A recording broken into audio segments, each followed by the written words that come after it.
생각을 하고 이 머리가 빠마하라고 있는 게 아닙니다. 생각을 하라라고 있는 거죠. 실력과 진정성으로 나라를 지킬 것이냐 아니면 허상과 기만으로 이 대한민국의 번영을 무너뜨릴 것이냐 이 국제사회에서 외톨이가 될 것이냐 중국, 북한의 아가리에 들어가서 개꼬봉이 될 것이냐. 반갑습니다. 김영윤TV입니다. 한덕수 국무총리가 이 조기 대선판에 승부수를 던졌습니다. 허상을 무너뜨리고 대한민국을 지킬 유일한 카드로 부상하고 있는 이 한덕수 국무총리인데요. 이 조기 대선판의 진짜 위협은 이재명이 아니라 한덕수였지 않나 싶습니다. 탄핵 정국의 소용돌이 속에서 치러지는 조기 대선이라서 말이죠. 전례 없는 격전을 벌이고 있습니다. 계엄령 논란, 그리고 대통령 탄핵, 국민의힘 내부의 분열까지 이 모든 것이 뒤엉켜가지고 혼란스러운데 말이죠. 조용히 그러나 강력하게 떠오른 한덕수다라는 겁니다. 이 한덕수 국무총리는 말이죠. 이 정치권의 타락과 부패와는 완벽히 거리가 있죠. 관료적 전문성이 있습니다. 그리고 경제와 외교를 아우른 실적을 평가받고 있습니다. 그리고 무엇보다 중요한 게 말이죠. 전북 출신이다라는 점에서 민심의 통합 카드로 쓰일 수 있다라는 겁니다. 이 민주당의 박지원, 정치계 박쥐다라고 불리는 이 박지원이 말이죠. 한덕수 부인이 무속의 전문가다. 김건희 여사 무속은 아무것도 아니다라고 주장을 했습니다. 과거 김건희 여사 때 써먹었던 그 무속 프레임을 재탕하고 나섰는데요. 바로 역풍 때려 맞았습니다. 한덕수 총리의 부인은 말이죠. 이 화가입니다. 화가. 그런데 4대째 이어온 기독교 집안 출신입니다. 이 민주당의 억지 프레임이 오히려 초조함을 드러냈다. 허점을 드러냈다라는 평가를 하고 싶은데요. 여기에 말이죠. 한동훈이 입을 댔습니다. 참 웃기고 자빠졌다라는 겁니다. 공개 석상에서 말이죠. 이 한덕수 대선 출마에 대해서 뭐라고 했냐면 패배주의 아니냐. 그리고 내가 더 이길 수 있다라고 이야기를 했습니다. 승리하는데 자신 없는 분들이 자꾸 말 바꿔가면서 단일화에 조건을 붙여간다. 국민의힘 경선이 진행되는 과정에서 자꾸 그런 얘기하는 것은 패배주의가 아니냐라고 이야기를 했습니다. 제가 여기서 더 황당한 거는요. 제가 이길 수 있다라고 자신하는 겁니다. 지금까지 이긴 게 뭐가 있는지. 국민의힘 당대표 때 당원들이 63%의 지지를 받았다. 내가 대단한 사람이야 라고 이야기하지만 홍준표 후보는요 68% 당원의 지지를 받고 당대표가 된 경험이 있습니다. 그러니까 그냥 조금 뭐라고 해야 되나 한동훈의 이런 근자감은 사실 쏠리기도 하는데요. 본인이 낫다라고 이야기를 했습니다. 보수 내부의 허상 정치 세력조차 이 한덕수 국무총리의 등장에 불편해하고 있다라는 거죠. 그러니까 반대로 생각해보면요. 이 좌쪽 진영, 이쪽으로 분류가 되고 있는 한동훈까지도 한덕수의 출마에 대해서는 거부감을 표하고 있다. 그렇게 생각하시면 될 것 같은데요. 이 싸움이 단순한 진영 대결 아닙니다. 허상과 실력, 허구와 진정성의 전면전이다라고 저는 평가를 하는데요. 민주당의 무속 프레임 재탕과 실패에 대해서 좀 알아보고요. 한동훈을 비롯해서 이 내부의 허상 세력의 초조함을 한번 드러내 보도록 하겠습니다. 그리고 가장 중요한 건 한덕수 국무총리가 준비하고 있는 이 단일화, 확장성, 그리고 안정감, 이 승리 방식을 조금 분석해 볼 필요가 있을 것 같습니다. 조용히 그러나 단단하게 이 판을 뒤엎을 준비를 끝낸 것 같습니다. 구독과 좋아요 버튼 꼭 눌러주시고요. 끝까지 시청 부탁드리겠습니다. 큰 힘이 되고 있습니다. 자, 민주당의 무속 프레임 이번에는 통하지 않습니다. 이 한덕수 총리가 대선판에 뛰겠다. 그런 말도 없었는데 말이죠. 이 민주당이 김건희 여사 때 사용했던 무속 프레임을 재탕하기 시작했습니다. 한덕수 부인이 무속 전문가다라는 근거 없는 공격을 퍼부었죠. 명백히 의도된 움직임이다라고 볼 수 있습니다. 김건희 여사에게 무속 이미지를 덧씌워서 여론을 흔들었던 과거 성공에 대한 경험을 반복하려 했던 것이다 라고 볼 수 있죠. 그러나 이번에는 꽤 아픈 실패를 했습니다. 이유는 명확하죠. 사실 자체가 허위였다라는 겁니다. 한덕수 부인은 4대째 이어온 기독교 집안 출신입니다. 무속과는 정반대죠. 종교적 전통을 가진 이 집안의 인물에게 무속 프레임을 씌운다라는 것이 애초에 설득력이 없었다라는 겁니다. 그리고 두 번째가 뭐냐면요. 대중의 학습 효과가 생긴 겁니다. 김건희 여사 때 말이죠. 민주당이 과도하게 프레임을 씌우고 이 신뢰를 잃었던 기억이 여전히 남아 있습니다. 또 무속이냐? 써먹을 게 그렇게 없냐? 이렇게 창의적이지 않아? 또 무속이냐? 이런 냉소적인 반응이 먼저 나왔죠. 프레임 공격에서 지쳐버린 국민들이 민주당의 공격을 오히려 초조함의 증거로 읽기 시작했다라는 겁니다. 세 번째로 말이죠. 이 한덕수라는 개인적 이미지가 이 프레임에 부적합합니다. 한덕수 국무총리가 전형적인 기술 관료죠. 그러니까 이 이성적이다. 절제되어 있다. 감성적 성동과는 조금 거리가 있습니다. 좀 차별화되고 있죠. 그리고 항상 차분하고 침착하다라는 그 이미지 각인이 되어 있기 때문에 무속과는 어울리지 않는 그런 성격과 경력 덕분에 민주당이 이렇게 프레임으로 더 씌우려 했던 부분에 이 무속 신앙에 힘을 받지 못하고 실패를 한 겁니다. 결국 말이죠. 이 민주당의 무속 프레임 재탕은 한덕수 국무총리의 이미지를 깎아먹는 데는 실패했고 오히려 민주당의 초조함만 노출시키는 결과를 낳았다라는 거죠. 국민들이 이제 프레임이 아니라 실력과 진정성을 보기 시작했다라는 겁니다. 조기 대선의 첫 번째 전투, 프레임 전쟁, 한덕수의 조용한 승리로 끝났다고 저는 보고 있습니다. 자, 여기에 말이죠. 한동훈의 초치기가 들어왔습니다. 이 다된 밥에 콧바트리는 것 또는 다된 밥상 팩 없는다는 그런 느낌으로 한동훈이 입을 털었다. 이거 어디서 많이 봤죠? 이거 이준석이 그래왔다라는 겁니다. 그래서 이준석이 좌파 뿌락지다라는 이야기가 있었죠. 한동훈이 이 좌파 뿌락지인가? 라는 의심을 가질 만한 말들을 털어대고 있습니다. 민주당뿐만 아니라 국힘 내부에서 이 한덕수 국무총리의 등장에 불편함을 드러냈습니다. 너무 웃긴 게 차라리 내가 낫다라고 이야기를 하면서 한덕수 국무총리의 출마설에 대해서 단일화에 대해서 패배주의다. 이미 졌다라고 생각하고 이재명을 상대로 한덕수에 대한 영입을 이야기하고 있다. 내가 낫지 않냐? 라고 자신만만하게 이야기를 했습니다. 이거는 사실 뭐라고 해야 되나? 깎아내리기다라고 봐야 되겠죠. 이거는 단순히 정치적 견제가 아니다라는 겁니다. 이것도 한동훈의 초조함을 드러낸 것이다라고 저는 평가하고 싶은데요. 왜 한동훈이 한덕수 국무총리를 견제할까? 제가 봤을 때는 첫 번째로 실력과 신뢰를 상징하는 인물이 한덕수 국무총리이기 때문입니다. 반면 한동훈은 뭐 신뢰라든지 실력이라든지 검증된 게 없습니다. 보여준 게 없죠. 지금까지 이미지 정치를 해왔고요.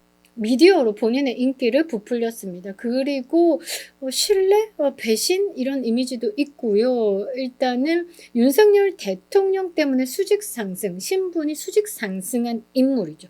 그래서 실력을 검증받기에는 턱없이 부족한 시간이었다라는 것이고 총선의 폭망 이게 굉장히 각인되어 있기 때문에 이 한동훈이 본인의 정치 이력을 막 뭐 비상계엄을 해제했다 이렇게 얘기하지만 이제 많은 국민들이 알고 있죠. 한동훈 네가 8마리 끌고 와서 비상계엄을 해제한 게 아니라 그냥 민주당이 비상계엄을 해제한 거야.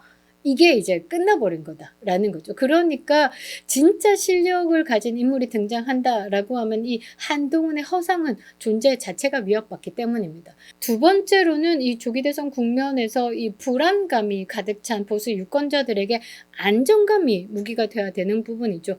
한덕수 국무총리가 굉장히 냉정하고 안정적인 그런 리더십을 가지고 있고 이미 국민들은 그런 부분에 대한 기대를 하기 시작했습니다. 그런데 한동훈은 말이죠. 인기 정치의 대척점에 서 있기 때문에 이 한덕수 국무총리의 등장에 가장 후달리기 때문에 이 불편함을 좀 표하는 것이 아닌가 저는 해석합니다. 자, 세 번째로는 말이죠.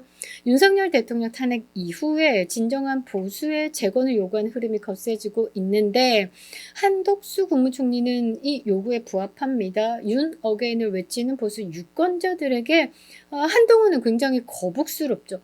탄핵을 이끌고 탄핵 정국을 만들고 파면까지 이르르게, 그리고 지금의 조기 대선판을 만든 가장 큰 요인은 한동훈이었다라는 것을 토론회를 거치면서 더욱더 알게 됐죠. 그러니까 한동훈이 이 기대치에 못 미치는 인간이다라고 인식되고 있기 때문에 결국은 한덕수 국무총리가 불편하기 때문이고, 또 하나는 자신이 가지는 이 이미지, 그러니까 허상이 무너질까 봐 두렵기 때문이다라고 저는 봅니다. 그래서 민주당뿐만 아니라 이 보수 내부에서 이 거품 낀 허상 정치 세력까지 이 한덕수 국무총리는 모두 불편하게 만들고 있다라는 것이죠. 이 한덕수 국무총리가 출마에 대해서 마음을 굳혔고 움직임이 있습니다.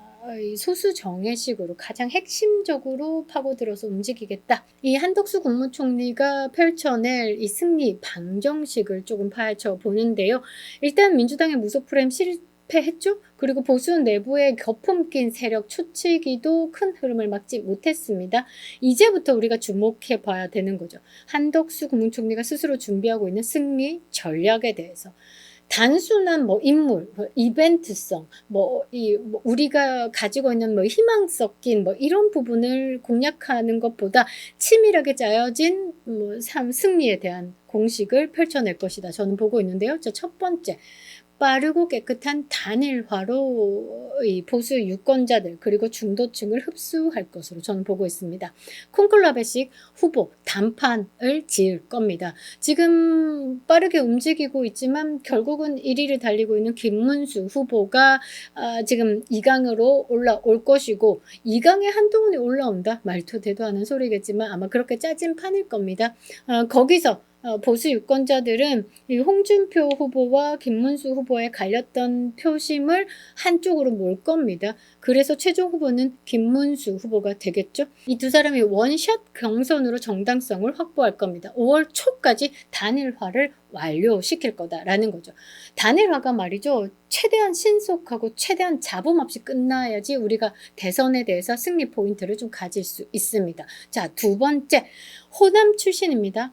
확장성이 있다라는 거죠. 제 주변에서 말이죠, 호남 출신인데 이재명은 안 되는데 나는 민주당을 뽑아야 되는데, 이렇게 이야기하시는 분들도 한덕수가 나온다라고 하면 생각해 볼 만하다.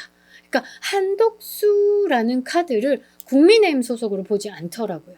그러니까 한덕수라는 카드는 좌우가 아니라 통합의 메시지를 들고 나오는 사람으로 인식을 하고 있습니다. 이 인식을 쭉 이어가야 된다라는 겁니다. 이게 확장성이라고 이야기할 수 있죠. 전북 출신이라는 이점을 활용해야 됩니다. 그래서 호남 일부의 표심, 이탈, 이거를 확 끌어당겨야 된다라는 거죠. 그리고 이낙연과 연계 가능성 여지가 있습니다. 사실 이거 연계할 필요가 없는 것 같습니다. 이 부분 살짝 이탈을 해서 말씀을 드릴 건데요.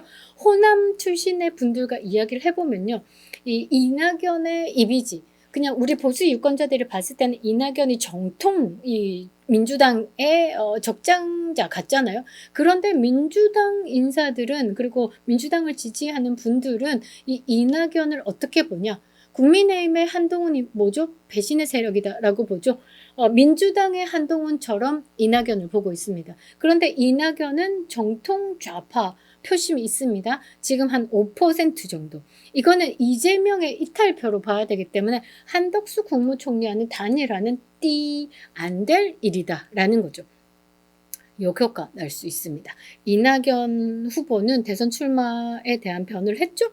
이낙연 후보는 이낙연대로 지금 대선 끝까지 나가야 되는 겁니다. 그래서 저는 개인적으로 또 좀 취업한 부분이 있기 때문에 따로 가야 된다. 자, 다시 와서 이 중도층에게, 그리고 실용주의층을 흡수할 수 있는 통합의 카드이기 때문에 이 호남 출신의 확장성에 대해서 빵빵 터트려야 되는 겁니다. 진영이 아니다, 실용주의다라는 것. 경제, 민생, 통합, 이 세 개의 키워드로 이재명의 분열 정치와 확실하게 차별을 둬야 된다라는 겁니다. 자, 세 번째가 가장 히트 칠 거다라고 저는 생각을 하는데요. 경제 외교 전문가로서 안정감을 줘야 됩니다.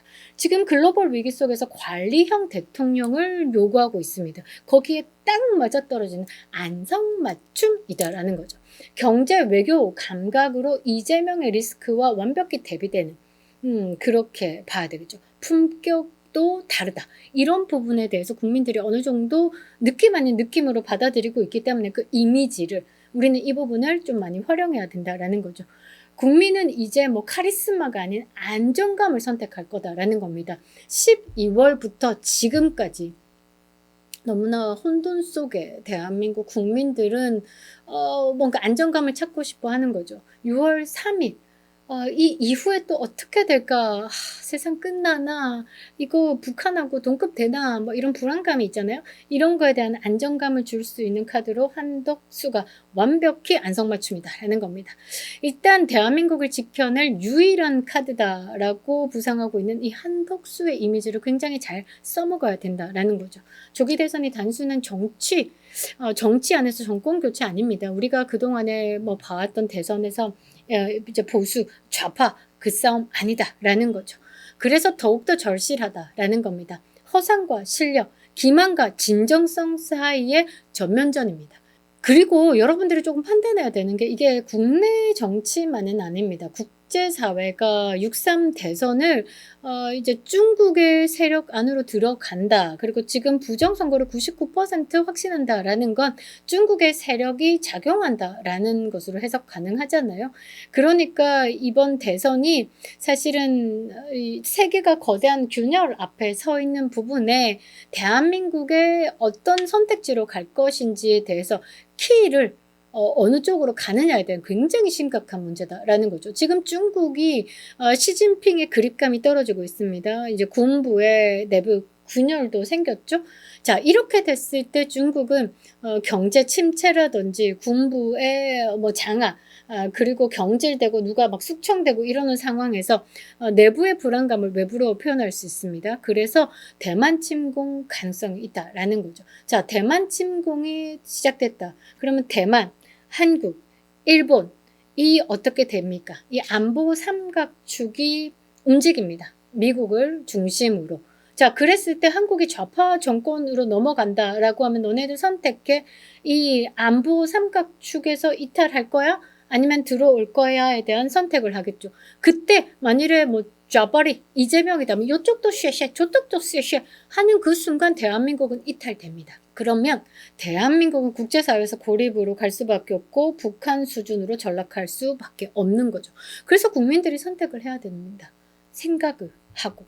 이 머리가 빠마하라고 있는 게 아닙니다. 생각을 하라라고 있는 거죠. 실력과 진정성으로 나라를 지킬 것이냐 아니면 허상과 기만으로 이 대한민국의 번영을 무너뜨릴 것이냐 이 국제사회에서 외톨이가 될 것이냐 중국, 북한의 아가리에 들어가서 개꼬봉이 될 것이냐 굉장히 심각한 겁니다. 그래서 이 대한민국은 말이죠.